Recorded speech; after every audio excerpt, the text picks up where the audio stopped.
and roll, Chicago.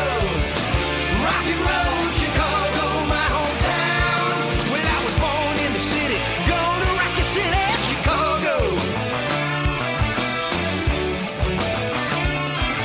Chicago rock and rollers are the best you're ever around. Hey, this is Paul Martin And Ray the Roadie. for the Rock and Roll Chicago podcast.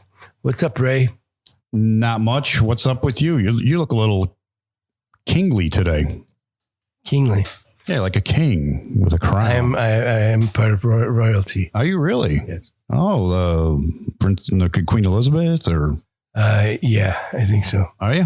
No, you're not like a czar, are you? A czar. I'm no bizarre. A bizarre. Yeah, you are a little bizarre. So what's how you been doing? Good. We're speaking with some royalty today, though. That's what I hear. Some rock and roll royalty, Chicago rock and roll royalty. Nothing wrong with Chicago rock and roll royalty. The best in the country. A guy who's been around for quite a while, and he's still at it, still rock and rolling, and that is Kevin Lee of Kevin Lee and the Kings. That's right. And he's got a new album out, Kevin Lee and the Kings, Lightning Strikes. Yes, he does. So, yes, we'll be talking to him about his new album, EP, actually, an EP. It's 5 songs. So let's get to Kevin and see what he has to say for himself. That's what make sure you curtsy. Oh, yes, I will. You have to curtsy. If he kisses a ring or anything? Maybe. If he puts his hand out, you have to kiss his ring and curtsy. Let's go to the drawing room. Okay, what we try? Isn't that where the royalty sits in their thrones? Isn't it the drawing room or the throne? Let's go to the throne room. Okay, And I don't have to go to the bathroom either. So yeah, this is true what you're talking about there. how about we just talk to Kevin? Okay, let's do that. Hey, everyone, welcome to the show. Today we're speaking with a veteran of Chicago music. You're no newcomer, are you, Kevin? Kevin Lee. Kevin Lee and the Kings. How are you, Kevin? How's it going? I'm good. Thanks for having me today, guys. No problem. So, like I said, you're not a newcomer to this music scene in Chicago. No, I've been slamming around here for a long time. Yes, I remember Kevin Lee and Heartbeats. Mm-hmm. Yeah, we did really well. Yeah, there's still people talking about that band. Yeah. So, but now you've got a new band called Kevin Lee and the Kings. Yeah, well, I've had Kevin Lee and the Kings for quite a while. Okay. I had Kevin Lee and the Lonesome City Kings. That was the band that I had that was signed to MCA. Right. And then when that all came to a close, I just did I did a few solo records. So I've got a number of albums out under just my name. This is kind of funny. And then I had some country artist, which I'm not a fan of country, nothing against country, but it's just not, right. It's just, I'm a rock dude, you know what I mean? It's just not my thing. I became aware of him. He started hitting me up on, various social media things. And it was just like, wow, I do not want to be confused. Nothing against that person, but you know what I mean? I need to keep myself separated. So I just abbreviated the Lonesome City Kings from the other previous band name, just went to Kevin Lee and the Kings. So that was 2000. I released an EP in 2010. That was the first Kevin Lee and the Kings CD under that name, I see. So it was on, what label was that on? That was when I started my own label. It's called Sigus. Okay. Sigus Records. So that album I just gave you, the new one, Lightning Strikes, is the 4th Kevin Lee and the Kings.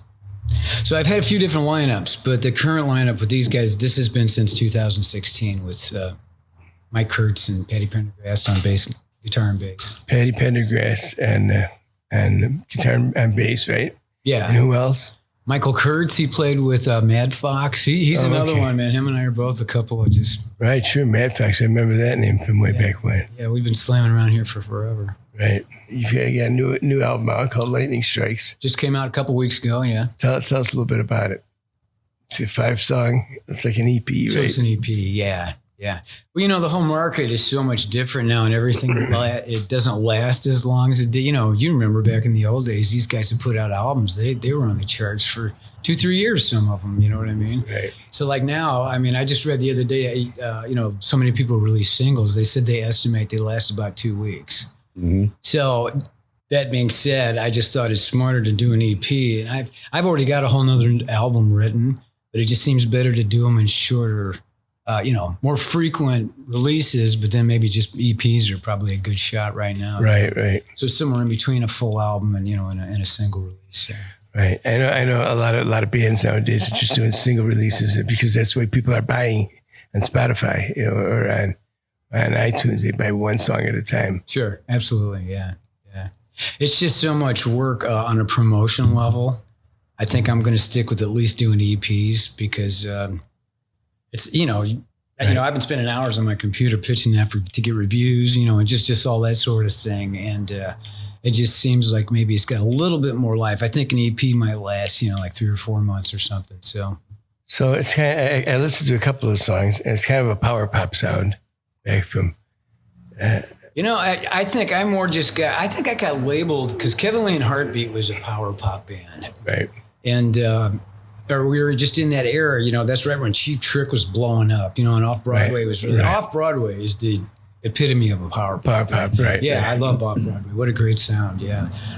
But all my records are just rock and roll records with hooks, you know what I mean? So I think, but I've definitely gotten labeled into that genre of power pop, yeah, even though a lot of those songs are just straight ahead slamming rock and roll. So I think your name's been mentioned on this podcast a couple of times. With Frankie K-Peck. Yeah, Frankie was the guitar player in the Lonesome City Kings. Right. Yeah. And with Billy McCarthy. Billy McCarthy was the drummer, the first drummer in Kevin Lee and Heartbeat. Okay. Yeah. Great guys, man. Love those guys. Right. Frankie and I have been friends since forever, since the middle 70s. Yeah. Right. Frankie's a good dude. Yeah, he is. Great guitar player. Yes. So the songs on your EP, you wrote them all? Yeah. Everything? Yeah. All the records, I wrote everything. Everything is yours? Yeah. It's kind of what I do. Don't work with anybody? I did years. I mean, I have co-written a few tunes. That Lonesome City Kings album I did had a couple of co-writes on it. Okay. But I don't know. I kind of went through this short phase where like I was writing all my own stuff, and then I thought, well, I'll just branch out a little bit and just try with a few other people. I wrote some songs with Jim Peterick, which was fun. One of the singles that was on that Lonesome City Kings record I wrote with Jim Peterick, called Time Alone. But then I just kind of like fell out of it. You know what I mean? It's like, like when you're in high school, you're really into something and you wake up one day and you never even think about it again. And it was that sort of thing. And I've just written all those other albums just by myself. So it's, Well, you're getting out what you want to hear. Well, that, and I just think it's more focused for me. You know what I mean? Too many cooks spoil the soup kind of attitude, So like you see some of these albums and there's 5 people writing a tune. It's like, I don't know how they do it. It's like, it's a lot of opinions to deal with and everything, Right. But yeah, to each his own, whatever works for you. But for me, it's kind of better for me to just write my stuff, I think. Yeah. Right. So are you a lyrics guy first, or a title guy first, or a music guy first? When you write, I'd say a little bit of all of it, but I'd say primarily it's a combination of the music and a title. Because, a title can depict a kind of a mood. Right. On chord changes or whatnot, and chord changes, you go, oh, well, that title might fit cool with this. Like I'm always writing down titles. I have Bob Seger always did that. Yeah, he worked off of titles. That's how he started his song. He's a great writer. But a little bit of both. But sometimes lyrics. But it's a lot easier to fit a lyric when you're just going dun dun dun dun dun dun dun dun. You come up with a melody, and you can make the words fit into that versus the other way around. For me. Right. But I know like Don Henley, for example, great lyric writer. He writes the lyrics first on a lot of them, and then they put the music around it. So, right, yeah, it's tough. It's tough no matter which way you do it, I suppose. It's your own preference. Yeah. It's just kind of whatever works best to get the tune where you want it to be, sort of, And there's people out there that just play the melodies and rely on somebody else to get the lyrics. They don't. They just write the song and give me some words. Yeah, true. There's all different approaches to it. Yeah, for sure. Yeah. Now you mentioned Michael Kurtz, who played with Mad Fox, and Patty. Where did Patty come from? Patty was not the first player in Bitch, but I think she was the second bass player. I think they went through some lineup changes. But she was like in the touring version of that. I think they played a lot of, road shows, and that was back when you could do that.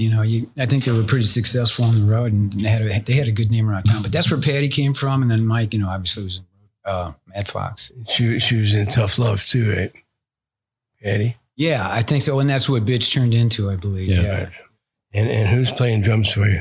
Guy named Eric Strummer. He's from the East Coast. In 2007, I just was holding auditions. I found him on Craigslist. Oh, really? Yeah, I had, I played with so many guys and just worked so hard all these years over and over again, just trying to find the right lineup, and I've been lucky a few times. And he walked in and just this old funky rehearsal hall downtown in the city. And I had a few other guys lined up that night. We tried them up, and he was the last guy. And he came in and I was like, wow, this guy's good. And I played with him ever since. He's played on all those records since. So it's been 13, 14 years, I think. Yeah. Imagine that, a drummer named Strummer. Oh my God, I never thought of that. I mean, like Eric Banger or something would be a good one. Boomer, something. Boomer. Yeah. I used to play in a band with a drummer named Boomer. Yeah, a long time ago, yeah. Could have been a Strummer Jammer duo with Joe Jammer. So where did this all begin for little Kevin growing up?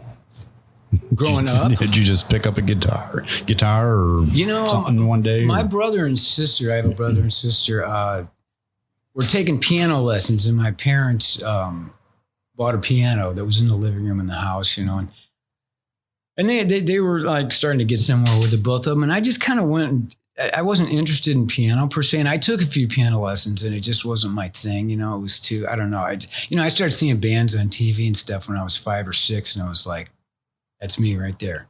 I even knew then, even when I was a little kid, that's all I've ever pursued in my life was to play in a band.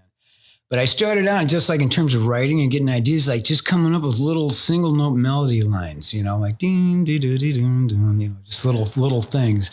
So that's kind of how it started for me. And then when I was in 5th grade, I started playing drums because drums just seemed so cool to me. They were all pretty and cool. Drums are great if you just Blue look at Sparkle or something. Yeah, I had a Silver Sparkle Ludwig kid back then. Yeah. So I put my first band together when I was 11. It was called Crystal Fire, which looking back wasn't a terrible name for a little kid to come up with. Yeah, that's pretty good. Yeah. So that's how it started, and I played drums. Back then there weren't DJs, playing all the events like they do now. And I was always in the band. Right when I hit 7th grade and I went to middle school, they'd have dances and just events. And even then, I was the guy talking to them about booking my band. And so we used to play all those events. I had a little 3-piece band, So I played drums until I was about a sophomore in high school. And I got tired. I was always a singer, and I got tired of trying to play drums and sing. And nobody ever had a bass player. So I started playing bass so I could get up front and sing and just be up front, like it just was time to let the drums go. And then I always played guitar as well, but I kind of stuck with the bass for a while because I could see where there was a demand for it. Sure. So, bass players were hard to come by back then. Yeah. And they still are. Yeah. Yeah. They really still are. So it's just sort of evolved from that, and I was always working on songs. And so when I was about 16 or 17, the band I was in, I started showing them tunes that I was writing, and we do a bunch of covers and like 2 or 3 of my songs. And then it just kind of all escalated from there, sort of. What kind of covers did you do? Do you do any covers now? Yeah. Oh yeah. Yeah. We always throw a couple in to set. We're playing like the Elmwood Park 4th of July celebration or whatever on 4th of July this year. And that's more of a cover type of gig. So we worked up a few extras for that, But I'm a classic rock guy. That's what we all grew up with, right? So just good classic rock stuff, We do Bowie, Suffragette City, and. Do you find your writing is influenced by anybody in particular? Well, I'm a big Cheap Trick guy. Yeah. I just got smashed in the head like every other kid in the early 80s when those guys hit so hard, Yeah. And so that's really, really stuck with me. You know, Cheap Trick's another band that, you know, they got lumped into that power pop thing. Right. They're not a power pop band at all. No. You know, they're almost heavy, like a lot of times. So, but it was just a genre categorization, you know, at the time that just stuck with a lot of people. But anyway, yeah. I think it was a Chicago or a Midwest sound. Yes. And people still refer to me. The Illinois Entertainer just reviewed this new album and referred to it as Midwest power pop, some of the songs. Yeah. So, but anyway, yeah, Cheap Trick I really love. I don't know. I love a lot of different. I love anything with like, it's got to rock, like chunky guitars, and it's got to have a hook and it's got to rock. Like if it's not slamming and hitting, you know, like I love AC/DC and, you know, just stuff like that. It's got to have some impact or it doesn't really hit me. You know, the funny thing about like Cheap Trick until live at Budokan, I mean, around the Chicagoland area, the Midwest, they were the shit. I mean, everybody was crazy, like you said, about them. Oh, but outside of this area, nobody liked them. Nobody listened to them. Isn't that wild? Until they hit live at Budokan, and then they just went worldwide. Yeah. It was crazy. You know, I snuck in a bar when I was 16 because I wanted to go see. I heard of a lot of these bands, and Cheap Trick was playing in this club, and there was a side door, and I knew they loaded in that door, and I knew they didn't keep it locked, and I snuck in, and I just didn't try to buy a drink or anything. You know, I just sat and watched the band play, and it was Trick, and they came on an hour late, and that was back when you could do that, and just to build up the anticipation. Right. The place was packed, and that's when they were playing 3 sets. They were mixing up their own stuff with cover stuff, and it just blew my face off. It's like one of the, you know, greatest things I've ever seen. And bars were open till 5 a.m. back then too. Yes. And they played till 4. Yeah, exactly. You know? Yeah. And the drinking age was still 19. That was back in the day too, when you could go see Cheap Trick on a Tuesday night, and Wednesday night you go see off Broadway, and every night of the week somebody was playing somewhere. Yeah, and it was just great. Yeah, it really was. You know, another band I snuck into that same bar and saw was The Boys. Back in their heyday, and they did them too. It was just like, oh my God, I just thought they were so great. You know, Dirt was such a great front guy. Mm-hmm. Yeah. Very, very powerful. Yeah. Yeah, there was a lot of great bands at that time around the Chicago area. Yeah, There's a ton of them. The Hounds, some other ones. Tell us about some of the songs on your new album here. Which ones are getting? Which ones have you released as a single? Ruby Red Lips was the first one, the first cut, which has gotten a lot of attention on Spotify. It still is getting a lot of attention. It's not the way you hold me tight when you make a move. Sparks fly when we ignite. You're right on cue. It's not the way you're dressed in black. Shirt way down low, like a cow waiting to attack. What steals the show? I can't resist your ruby red lips. There's one thing at the top of my list. Your ruby red lips. Up on playlists, people's playlists and stuff, you know. Which is cool because it's been really tough for me to crack Spotify on much of a level. And this one, we're doing pretty good with it. So that was the first single. And then the second one was the Best Is Yet to Come. I've released those 2. And then we're getting ready we got to get our act together here and get it going. But we're going to shoot a video. We got a real good video guy for the last one lined it up. Cruising down life's long highway, watching as the days go by. Always said I'll do it my way. At least I didn't live a lie.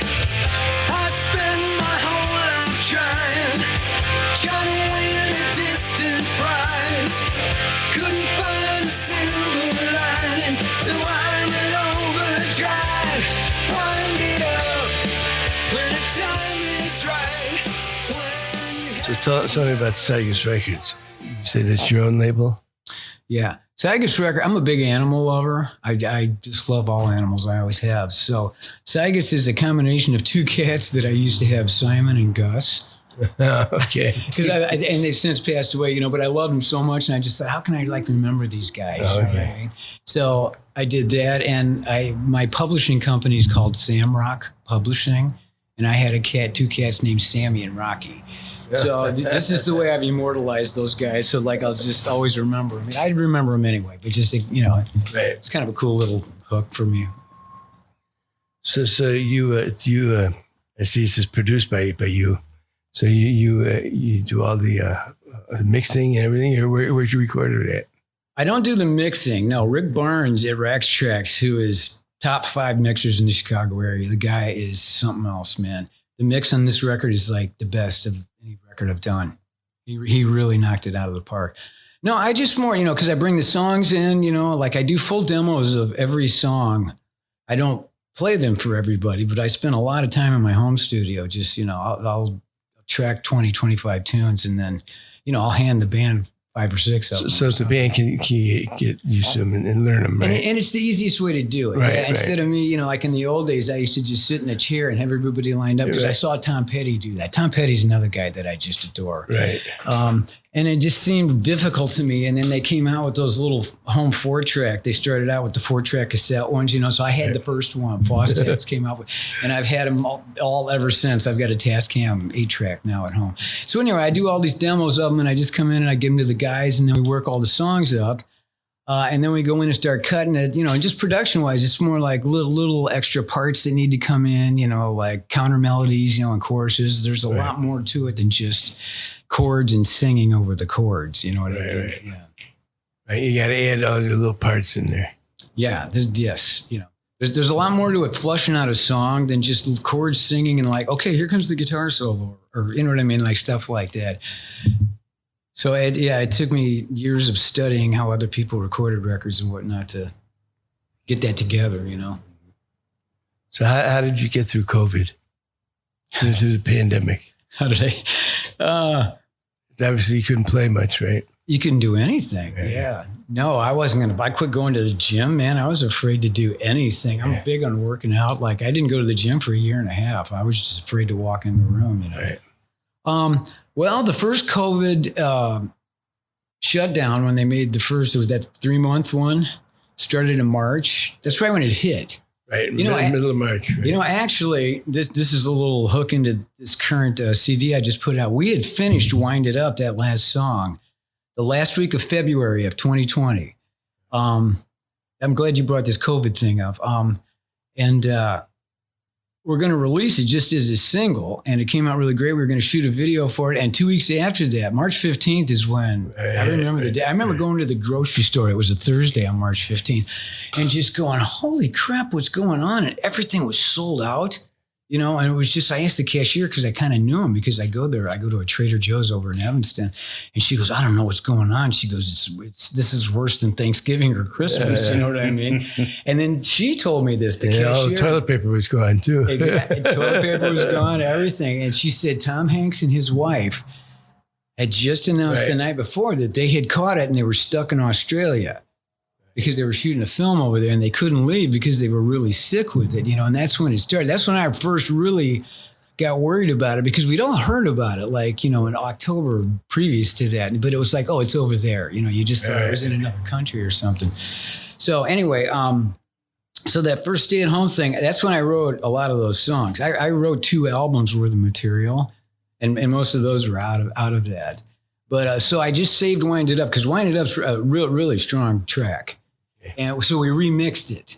It's not the same mix that we had before. We remixed it with all of these songs, so it fit all the mixes fit together and everything. So that's kind of how I got through it. I just thought, wow, this is great, man. I can just sit here. I'd go for a walk, long walks. Put a mask on, go for a long walk, and just there was no traffic. Did you do any live streaming? We did one live stream once it started to get a little bit better, in this guy's basement over in Elmwood Park that had a whole setup for it. He was doing a lot of other bands too. I think Mike Tafoya went over there and did something, and a couple other people, local people. I did a few acoustic things that were songs that I probably wasn't going to show the band that were really strong, that just came across really well, just me singing them, and shot them out on social media. So that's kind of was my way of trying to stay out there a little bit. Yeah, it was a tough time. Yeah, it was weird. it was just more weird than anything. It was like when 911 happened, you know what I mean? You could just feel it in the air to me, like something was wrong, you know? Yeah, I mean, we've talked to a lot of bands, over the years, and there's some bands that just completely shut down, did nothing the entire time, and then there's other ones that still found gigs. Somehow they tell us they found a gig. Someplace opened up and they went out. They played maybe outside or something, but they're like, "Oh yeah, we were busy all summer." It was like, yeah, unbelievable. See, I wasn't even willing to do that, and nobody in my band was. Right. I don't think everybody. We're all pretty square thinkers, and Yeah, I don't blame you. Right, no, definitely. yeah, we didn't do anything. And Patty, who we were talking about, the bass player, has a real nice deck that goes out around a pool in her backyard. So that summer of 2020, we did some outside rehearsals, a few just to get together. But other than that, we didn't do anything either. We just stopped. Right. Yeah, because it was just too dangerous to go to a rehearsal hall or something and all be in the same room. Who knew? Yeah. Who knew what was going on? you Yeah, know? we just didn't know enough about what was happening to. Yeah, because the information was changing daily, blah, blah, blah, this. And so, but we did hook up a few times, 3 or 4 times, just because we're all real tight. We got a real good family vibe in the band. It's great. It's just a great group of people, outside of the music, and everyone's playing talent and everything, So, yeah, we did get together a few times. We didn't play any gigs, though. Right. So basically, Lightning Strikes was the birth from the pandemic, huh? Of sorts, yeah. How long has it been since you put out an album? Well, it wouldn't have been so long had COVID not hit, Right. because I had way more ambitious intentions of getting stuff out there. But we did a record. Well, in 2014, I got really disillusioned, sort of. I played a couple of gigs with some, kind of bad cover bands on the same lineup and everything. Not cover bands. Everybody's got their thing. I understand that. But just, I remember sitting there going, what am I doing? So I stopped playing live because I just thought I was not going anywhere with it, and started recording an album just myself with Eric, the drummer. He was still playing with me. But I played all the bass and just, just blah, blah, blah. Was 3/4 of the way done with it. And then Mike, Patty, and I got them to join the band. So I ended up not using a lot of my bass tracks. I brought Patty in to do some stuff, and Mike played, a lot of the guitar solos. And so I got those guys involved on it. So that was 2017 we released that. Mm-hmm. So that was the last release before this, which these days you can't wait 5 years to release something, We learned that from Boston back in the day. Yeah. Where they took 4 or 5 years to release albums. Yeah, you just can't, and there was no intention behind it, but just COVID just slowed everything down, and people, I caught it. I caught it at one point, and just Mike, the guitar player, caught it. So it was just like we had various little setbacks, you know what I mean? So we had to just stop. So, Mm-hmm. So Mike and Patty have only been with you since maybe 2014 or 2016, I would say. Yeah, because I had most of that album almost done, just doing it myself for the most part. And then I'd been hitting on Mike. Mike was playing in a band called Half Bitten Moon. And I just said, hey, dude, you want to get together and play? Because Mike and I have known each other since the 70s. And he goes, well, do you want to jam or do you want me to join the band? And then I said, well, I'm looking for a guitar player, and he's going, well, I'm kind of committed to this band, and he's a very loyal guy, and I respect that because I'm a loyal person too when it comes to band situations and whatnot. And then I think it kind of put a bug in his ear because he started dialing all my solo albums up on Spotify, and he sent me a message at one point, and he goes, dude, I'm playing along with your stuff in my apartment. He goes, I sound great. Maybe we should get together. And it made me laugh. So, and then right about that same time, I had seen a video of Patty playing in a cover band. I don't remember what the name of the band was, but she's a little dynamo on stage. She doesn't sit still. And that's kind of what I like. I want everybody in the band to be killing it. You know what I mean? Right. Some of these frontmen only want to shine, and they want everybody to, kind of stand behind them. And I'm the opposite. It's like, let's kill them, So I thought, wow, she looks really all for one and one for all, right? Yeah, for sure, man, for sure. It just makes the show better, you know? And so I messaged her and I just said, hey, would you be interested in just coming by and checking it out? I'll send you a couple of tunes. And she was like, cool. And this was the coolest thing. Patty and Mike had been really good friends for a long time before, I talked to them at that moment. So they were cool. We got together and actually rehearsed before we got together with Eric, the drummer, just the three of us got together and ran down the songs, and I played some stuff. So, most people would never do that. Right. I've auditioned like hundreds of guys, half of them show up and didn't even go over the tunes. They'll go, what key is this in? I had a drummer show up and ask me if I had any sticks. That's the truth. That a drummer audition was hilarious. I just go, dude, take a walk. Are you kidding? See you later. Right? So I really appreciated the fact that they wanted to do that, and we got together and played, and it was a little more organized and together because we did get together that one time, and it was like magic. It was like, holy crap, this is it. And that's what that song "Best Is Yet to Come" is about. Okay. If you listen to the lyrics, it was just like, okay, I'm not doing so great right now, but this is in my blood. I'm determined to get there and this and that. And that's where it goes to the chorus where I can't believe my eyes. I'm staring at a new sunrise. Now I know the best is yet to come because it just felt so good. Day and night, I've been dreaming of a way. It's a fight. Gonna take this to my grave. Time will tell if there's something here to see. I'm in a cell waiting to be released. I just can't believe my eyes, staring at a new sunrise. Now I know the best is yet to come. Something tells me this is real. I jumped off the spinning wheel. Now I know the best is I'm glad they got together with you and brought you out of that funk that you were in. A little bit, yeah. I mean, I would have kept going, but I'm a band guy. I've always been in a band, and I need that interaction and just everything that a band brings to the table. So, yeah, I can do it by myself, but I don't want to. I want to play in a band. So when did you guys first get back out after the pandemic? Let's see. The last show we played was March 8th, 2020, and then the pandemic hit right after that. So I would say probably last summer, 2021. There's a club that's out on Montrose Harbor called The Dock. Yep. It has live bands 7 days a week, June through September 1st. So we started playing out there. Mm-hmm. Played some shows out there, and then have just since played, a few other rooms. You got a full slate this year?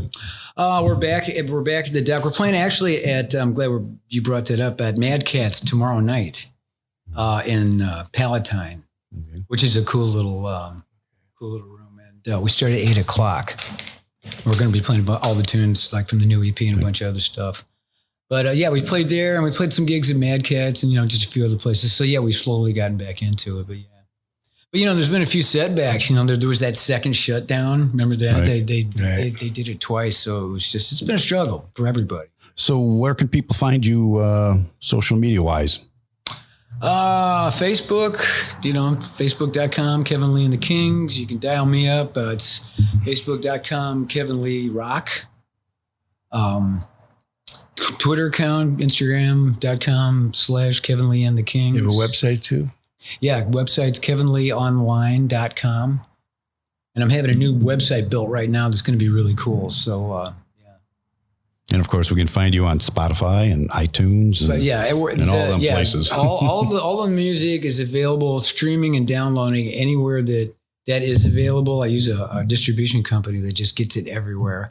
And then, it's surprising. I didn't think I printed up CDs because albums just aren't realistic on a cost level.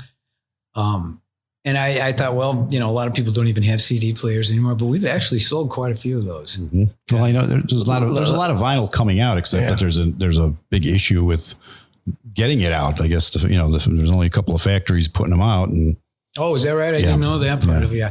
To me, it's a cost thing. What's going to be a cost effective for the people? You know what I mean? And you see these albums are $25. Some of them are 30. Some of them are 30. You know what I mean? I don't know. I just felt like, just we're a Chicago area band. We'll just stick with the CD. So, but you can get those if you are interested in the CD from the website. You can order them through PayPal, and that's where we've sold quite a few of them so far. Awesome. So KevinLeeOnline.com again. Are all your albums available on the website? It's all on there. Yeah, everything. T-shirts. There's a whole merch page where you can go to. And Awesome. It's real easy to order it through the PayPal thing. Very good. Very good. All righty. Well, we hope to see you out and about somewhere this summer.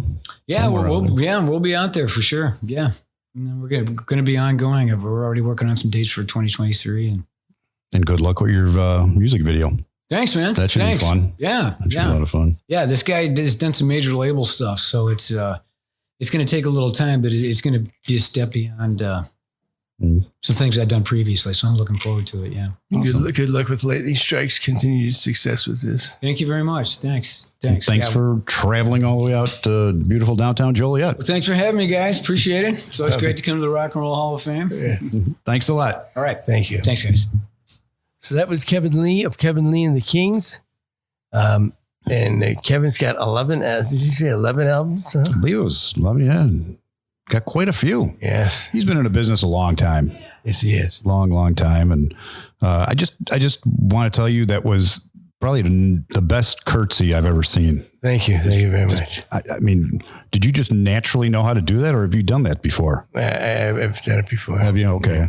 Because I come from royalty, remember? Oh, that's right. You do come from royalty. Right. I forgot about that. I know how to do that. Yeah. Right. I've never seen your crown. Oh, well. Did you ever bring it out? It's on top of my head. Is it? I don't see it though. Oh. It's a small crown. It's a very small crown. Yeah, okay. Yes. I could show you mine, but if you look, it's right back here behind my molar there. Oh, okay. I got a crown too.